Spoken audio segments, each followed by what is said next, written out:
Alright, what is going on, guys? Welcome back to another episode of a Kerbal space program. And you might notice from the last episode we have a little bit more science, about double the science, and a little bit less funds. And the reason for that is because I went and cleaned up some of the science experiments in low Kerbin orbit, because I remembered once we finished the episode that I completely forgot to use the barometer that we got in the end of the last episode in the survivability module. And also at the end of the last video we were debating whether to update the tracking station and the mission control so that we can get some maneuver nodes going.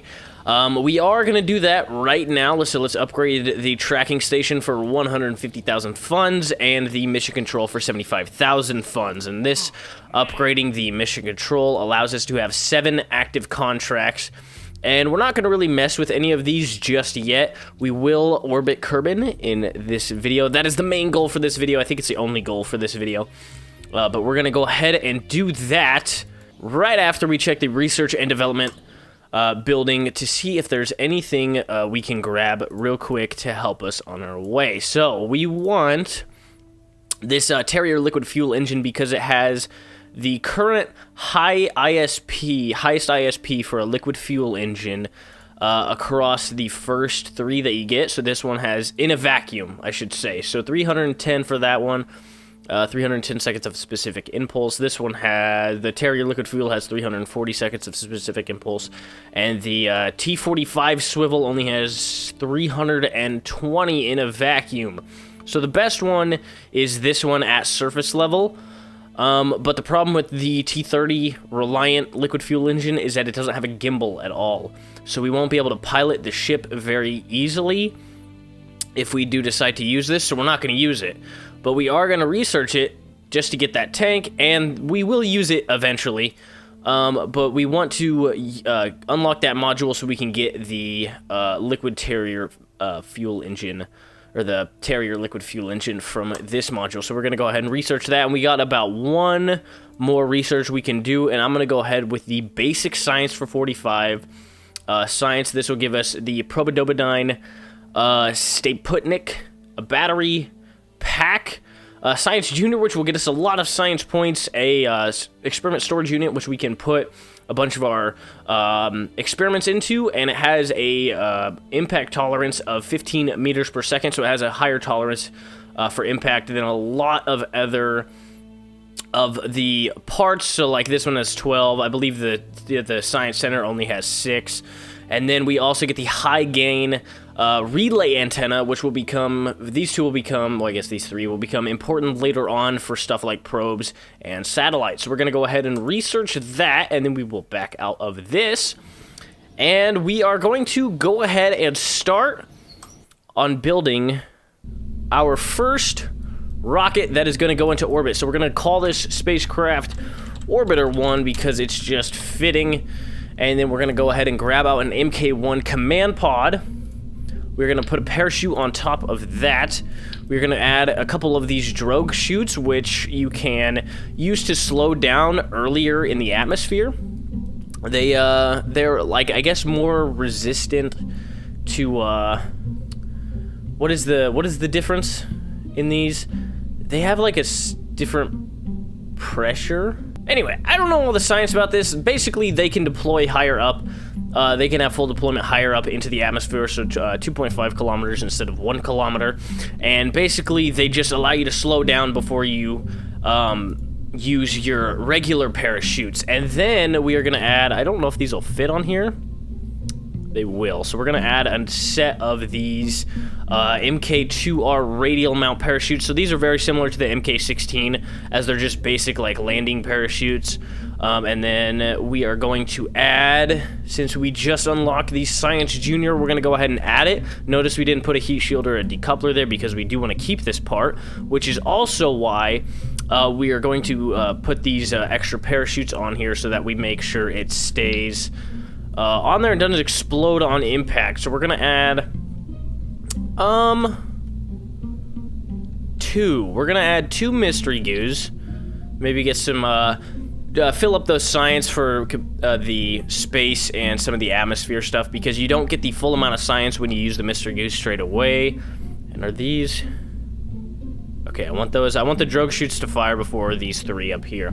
And then let's go ahead and add a set of barometers onto the side of those mystery goo containers right there. And then we're going to add some thermometers on the opposite side. And then now we want to go ahead and add our 1.25 meter heat shield. And then we are also going to add the decoupler so that when we re-enter the atmosphere from orbit, we can get rid of our second stage. Now, for the second stage, we're going to go ahead with one fuel tank, one of the larger T400 fuel tanks, and then we are going to go with the highest ISP in a vacuum liquid Terrier liquid fuel engine. And then that's going to be the top stage or second stage of all of this. And then we want to add another decoupler so we can start making our first stage. And then we're just going to add 3 of the T400 fuel tanks as well. And we have, I think, a delta V of 1,875. I just added that mod in. It's called like simple delta V or something like that. But we have a pretty good burn time. 152. Let me see if... I don't really know a whole lot about delta V, but this should change some stuff. We go back. Okay, let me put this on, see if that changes anything. Yes. Okay, so it stages it. That's awesome. So in our... we have a total delta V of 3,820 meters per second. I don't know what the minimum requirement for delta V is for orbit. I'm gonna go check that out real quick, actually. Okay, so as far as the delta V and the thrust to weight ratio for our first stage, it's looking pretty good. So we got a total burn time on our first stage of 1:27, and a total burn time of our second stage at 1:52. Okay, and I believe the last thing we want to add to this is some basic fins. That way we have some stabilization, like always, coming through the atmosphere, and we don't just like flip all around and mess up a bunch of stuff. And that doesn't add too much. I don't think that adds too much weight to these, right? It adds like 10 kilograms, I think.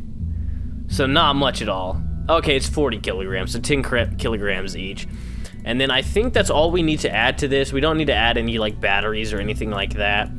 No antennas, because we're coming right back down into the atmosphere and landing very soon after we get this orbit. So I think we're okay to go. Let's go ahead and check our staging to make sure that it's good to go and we don't mess anything up. Perfect, perfect, perfect. I think we are ready to go, so we're going to go ahead and save this craft.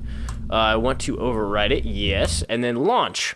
That's handy that it has this. I'm wondering if that changes as we go along. So we do have Jebediah Kerman. I think this is our Delta V stuff. Can we just switch that on and off? Okay, that's awesome. Okay, so just a nice little simple informational mod here that could help us out later on once we like really figure out some of the math and stuff behind it and some of the requirements to get to the different celestial bodies.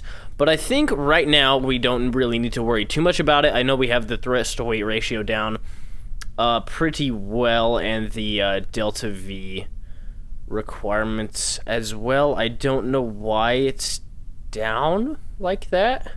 I'm not for sure. Either way, let's just go ahead and launch this rocket. So the way I'm going to try and do this turn into orbit is we're going to perform a gravity turn. By once we hit about 100 meters per second, we're going to try and tilt over to the east at the, like right at the 90 degree marker or 85 degree marker. And then once we hit about 10,000 meters, we want to be right at this 45 degree angle as we head up through the atmosphere into space. So we're just going to kind of slowly twitch it over until we hit that 45 degree mark, right around the 10,000 meter mark, which is coming up pretty soon, so we should hit it relatively at the same time, as long as we just kind of keep clacking away on the D key, so we're hitting 45 like right as soon as we hit 10,000 meters. Awesome. I think that's the closest I've ever gotten that to work. And we are going to have to stage here in a second. We're not going to escape the atmosphere with this first stage. We are going to have to burn a little bit of the fuel in the second stage.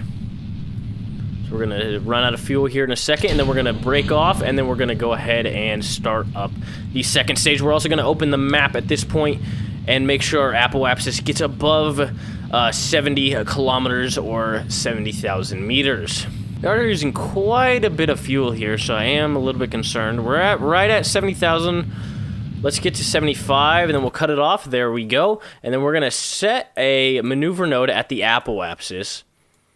And then we just want to basically extend this up until the periapsis, which is the lowest point of the orbit, hits right above...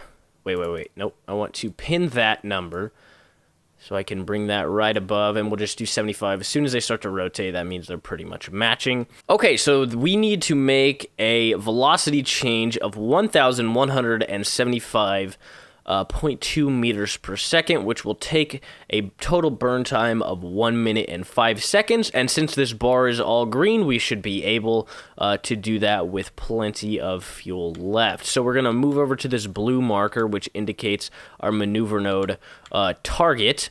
And then at that T minus, we're going to cut the burn time in half. So right around 32 seconds, 33 and a half seconds. We're going to go ahead, or 32 and a half seconds, we're going to go ahead and press the Z key so that we hit up to full throttle right about there. And it seems a little bit delayed. There was a little bit of calculating errors by like a second or two, which is not a huge deal at all. We still should be able to get into an orbit. So we're just going to burn for about 45 more seconds, and then we will start to see this blue circle fill up and match the dotted maneuver node circle around Kerbin, and then we will be in a solid orbit as long as our apoapsis and our periapsis are both above 70,000 meters. And it looks like we're gonna like pinch this right on the money, it seems. I don't know 100% if we're gonna have enough fuel, but we definitely should. We have 10 more seconds. We're going to have enough fuel. Okay, so it's using 1.95 a second. We have 10 seconds left, so 19.5. It's going to use, and we want to make sure that this gets above there. Okay, awesome. Apoapsis, 80,000. Periapsis, 73,000. Awesome. So we're in 4.9 meters per second within the maneuver node velocity that we needed to reach. And then now, also, I have the setting on Kerbal Space Program that I want my Kerbals to level up immediately and they don't have to return to Kerbin to level up. So we just got the prograde and retrograde markers, which is awesome for this mission specifically, because that means that Jebediah can now completely control where we go. If we set it to prograde, it's going to lock onto the prograde marker. If we go to the retrograde, it's going to switch over and our rocket is going to turn over to the retrograde marker, so we're going to be burning away from the direction that we're going, which will slow our velocity. And if we just turn on stability assist, we can not worry about either right now. We can pretty much move it freely and it doesn't lock onto anything. So if we take a look at our contract, we have achieved the goal of orbiting Kerbin. Or Kerbin, not Kerman. And we are in a stable orbit, so this will not change unless we do some sort of thing that will change the velocity of our rocket, which means we can now go back to the Space Center and leave Jebediah in the rocket for a very short amount of time.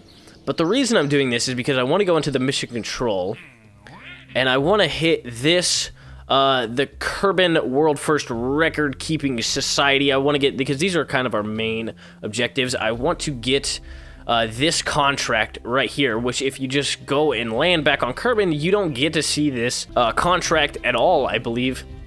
So it's a free $32,000 for science and 7 reputation. So we're going to go ahead and accept that. And all we need to do is just return back to Kerbin from our orbit. So we're going to go into our tracking station, and we've got our ship here, the Orbiter 1. And then we're going to go ahead and select it in the tracked objects things, and we're going to hit the fly object selection. So now we're back to checking out our rocket. We have a very small amount of fuel left, but we pretty much hit the requirements right on the money. So we should still be able to get back. We have a burn time of 4 seconds, and I think we can change our velocity, it looks like, by 108 meters per second. Which should be enough. I don't know, but some of the things we can do right now is we can go ahead and do some of the science stuff. We can get 0.5 science from this mystery goo, and another 0.5 science, even though it's less because we have 2 mystery goos.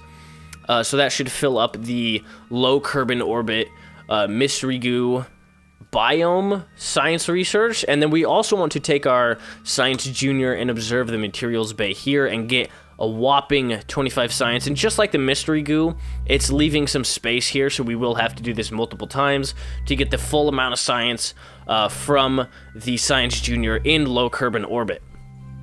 So we're going to go ahead and keep that experiment, and then now we want to focus on our contract. So let's go ahead and close these doors, and it's return to Kerbin from an orbit. And the way we're going to do this is at the periapsis, we are moving the fastest. Our velocity is the highest at the periapsis, but our altitude is the lowest. And at the apoapsis, our altitude is the highest, but our velocity is the lowest. And when you have a lower velocity, it becomes easier to change velocity, which means that if we want to slow down, we want to do it at the apoapsis so that we can get inside the 70,000 meter marker and we can slow down. Once we get into the atmosphere, we can start to use drag to slow down and then eventually land our spacecraft. So I'm going to go ahead and get right before our apoapsis here, and I'm just going to go and warp there. Okay, and then now once we are at our apoapsis, or very, very close to it, we are going to burn in the retrograde direction. So just like I said before, where we're going to burn away from where we're going. So we're going to add, or we're going to subtract the amount of velocity that we go this way from our total velocity, which should be 108 meters per second. So we're just going to use the little retrograde marker that Jebediah Kerman now has because he is a level 1.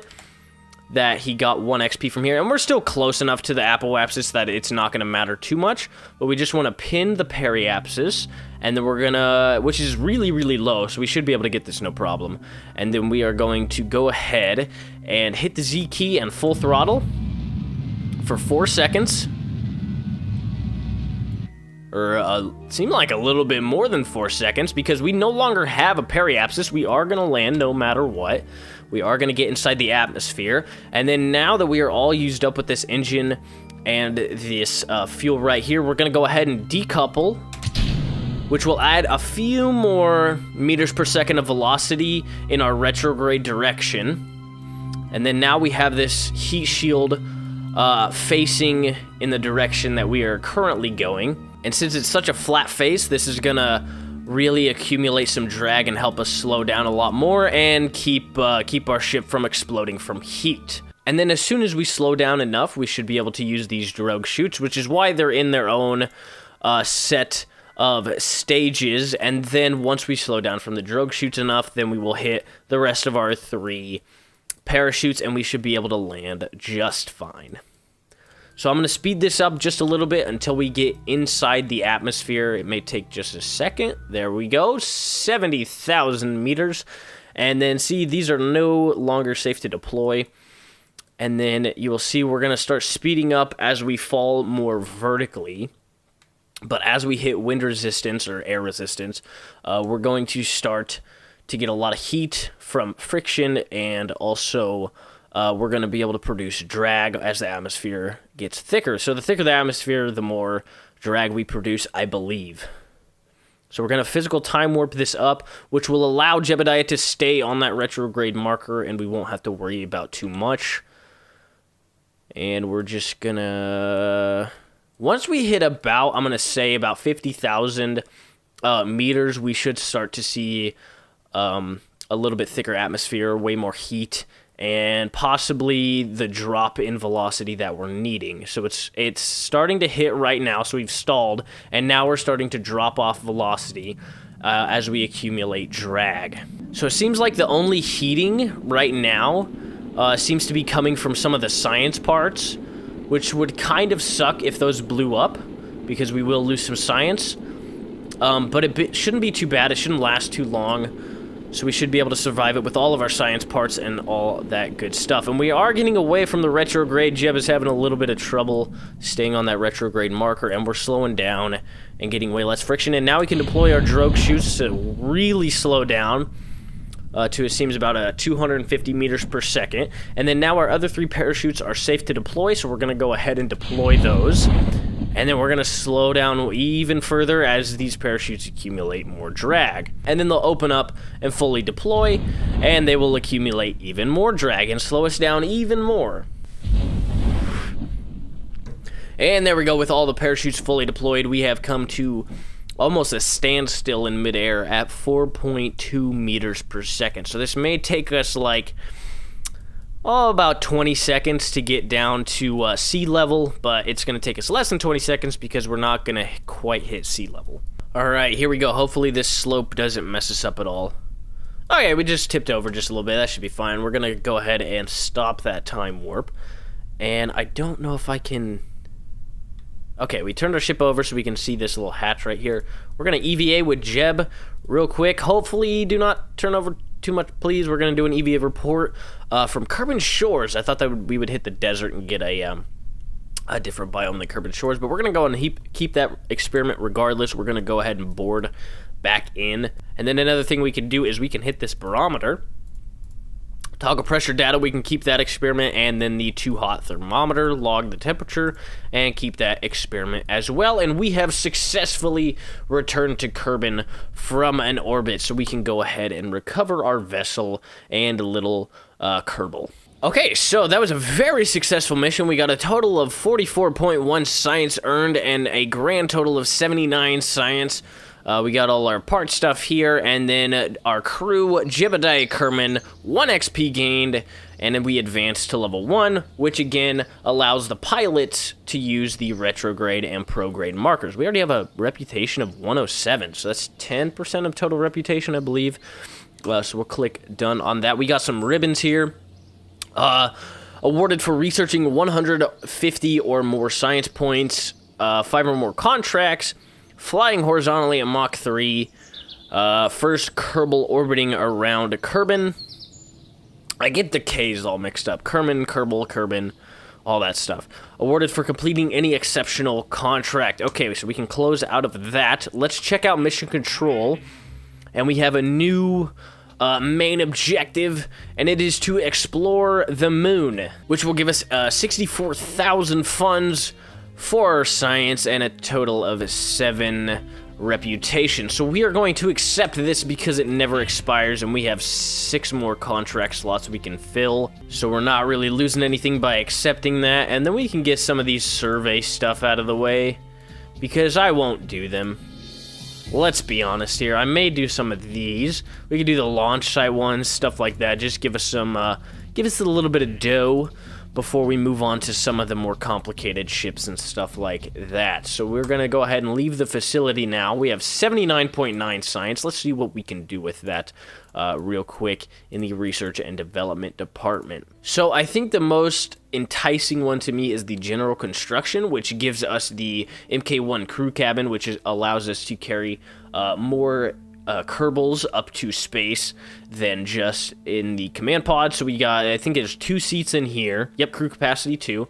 And we also get the EAS 4 strut connector. These are great, especially if you have like longer ships or bigger ships or stuff like that. They kind of keep everything compact and stop everything from wobbling around too much. We get a larger decoupler. I believe it's 2.5 meter decoupler. Yep, twice the size of the next best-selling product. Okay, so I'm gonna assume that is the 2.5 meter decoupler, which is larger than we really need at this moment. And then we get like some structural stuff. This one's pretty good for larger ships or like wobbly offset ships, so we will use these at some point. We also have the aviation one, which gives us a bunch of like aircraft stuff and plane stuff, which I don't honestly mess with too much because I don't know how to fly the planes in a Kerbal Space Program. I just never decided to learn, so I may have to go on a personal playthrough and figure out how to fly and stuff like that. The other one that is a little bit enticing to me is the flight control, which gives us these winglets, which allow some surface control, so we can tilt and stuff like that with our rockets. And we also get a small inline reaction wheel, which kind of allows us to do the same thing. So it allows us to it has a pitch torque, yaw torque, roll torque, that sort of thing, and it allows us to move our spaceship around in space. And it just kind of makes everything faster and easier. There is reaction wheels, I believe, in the command module, but I don't think they're as good as that one. But I'm honestly, like, I'm debating. I think we should save our points until we can get probably this one right here. This is kind of a great selection of parts right here. This one I don't really mess with that much, not yet at least. And then this one, we will definitely need the larger fuel systems to even use this one. So I think I'm just going to go ahead and save our points for now. Here's, I guess, a little preview of what's to come. This one's pretty good too. But we can also make before we go to the moon, we can also make a little probe. If we get like 11 more science, or more like 10 more science, we can get this one, the electrics part module, and we can use the solar panels and the Probodobodyne OKTO as well as the Stay Putnik to make a probe or satellite of that sort of thing that will stay fully charged basically forever, and we can just use it as a relay antenna so that we don't run out of control when we try to go to the moon. So those are some plans that we can work on here in the next few episodes. We do have quite a bit of money, and one thing I'm thinking is I kind of want to update the astronaut complex because it is only 75,000 funds. And what this allows us to do is our capacity increases from 5 Kerbals to 12 Kerbals, and the Kerbals can outperform EVAs in flight, so they don't have to be landed at the ground, which means we can get stuff like EVA reports in space, which generates a lot of science. We can also place flags as markers on places like the moon, Minmus, and all that other sort of stuff. So I think I'm going to go ahead and upgrade this right now so that we so we can just do more stuff with the Kerbals. And then I think the next two in line are the vehicle assembly building and the launch pad. I think this one's pretty hefty, yeah. So we maybe could have done that one beforehand, but we can get some bunts and get that upgraded pretty soon as well. And the reason we would do that is we would just get max part support, and then launch pad is, I think, vessel weight and size. It also increases size. That's interesting. I didn't actually know that. And it's only 50,000, I think. So that's a pretty good... That's a pretty cheap upgrade. So I think I'm going to go ahead and leave this episode at that. If you did make it this far and you enjoyed your time, go ahead and leave a like, comment, or subscribe. Down below, hit that little bell notification so you get notified through YouTube every time we upload a new video or if we go live. You can also find me on Twitter, Instagram, and TrueAchievements.com. I will leave the links to those in the description below. And thank you guys so much for watching, and I will see you dudes in the next video.